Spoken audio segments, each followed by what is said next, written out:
ka-extra. So makikita nyo dito, 2 years ago nung nag-start ako mag-promote kay Gem Gala. At marami pa rin po sa ngayon ang nagko-comment kung still legit and paying pa rin ba si Gem Gala kahit naka 2 years na ito. So tara, punta tayo sa aking Gem Gala at tingnan po din natin kung ano na nga ba ang mga tasking dito. So andito po tayo ngayon sa aking Gem Gala account at makikita nyo po dyan meron akong $11. So tingnan po muna natin kung ano nga ba itong Gem Galang to. So ito po ang Gem Gala. So ito po ay may mga party room, mayroong live room.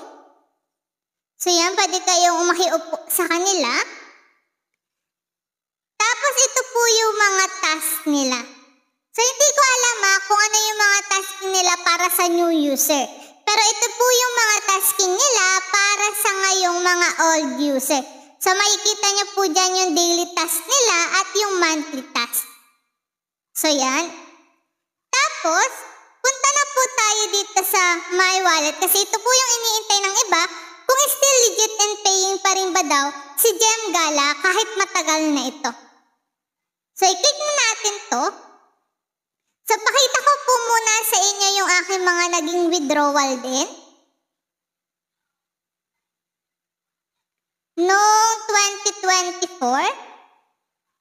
So yan, ito po yung 2024. December po yan, start dito, December na yan, hanggang December 23. So ngayon makikita nyo, meron na po ulit ako ditong balance na $11. So click lang natin tong $10 and i-click lang natin ang withdraw.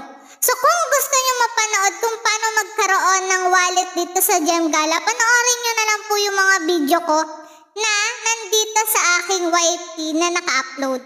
Kasi andyan na din po ang full video tutorial niyan. Plus yung link po ay ilalagay ko na lang din sa description box ng mga video ko. So makikita nyo naman po yun, yung description box dito. Tapos andyan na po yung link. So ilalagay ko na lang ulit sa description box. So ulitin ko, iba na po yung tasking nila 2 years ago kumpara ngayon. So click na natin tong withdraw. So makikita nyo po yan. Successful na. So punta tayo dun sa Met Wallet natin. Uulitin ko, kung wala kayong Met Wallet, tingnan nyo yung aking ibang mga video about dito.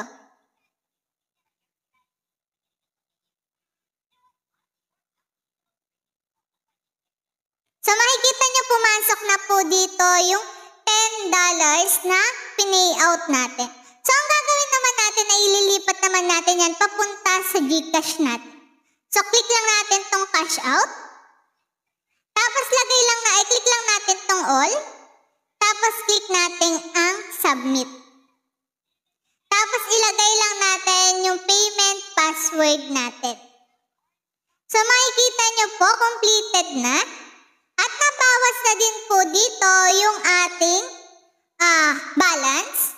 Makikita nyo dito yung withdrawal fee. So, ang withdrawal fee niya po ay 0.6. Tapos ito po yung GCash withdrawal. So, nakalagay ay pending. Wait na lang po natin maging successful yan.